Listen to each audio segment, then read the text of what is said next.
মায়ে যদি বলে বউকে তালাক দিতে হবে, দিয়ে দাও। মায়ে যদি বলে চাকরি ছেড়ে দিতে হবে, ছেড়ে দাও। এই ছেলে দেখবা, বাপ মায়ের কথা মানাটা দেখবা, দেখো তো তোমার মনে পড়ে কিনা। এদিকে দেখো, এদিকে দেখো,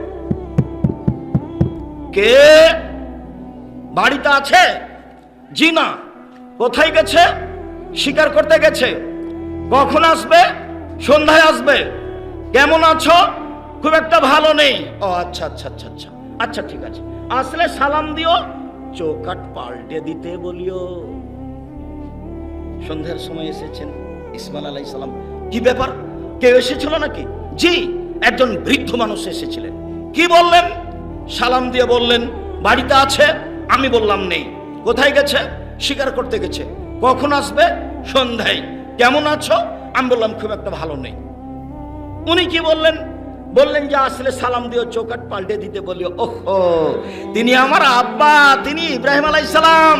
তিনি তোমাকে তালাক দিতে বলে গেছেন। ইলহাক ইলাহালেক, তুমি তোমার বাপের বাড়ি চলে যাও। কত বড় চাকরি, দেখার সুযোগ নেই। কত বড় সুন্দরী, ভাবার সুযোগ নেই। আমার বাপ যা বলেছেন তাই হবে, 19-20 হবে না।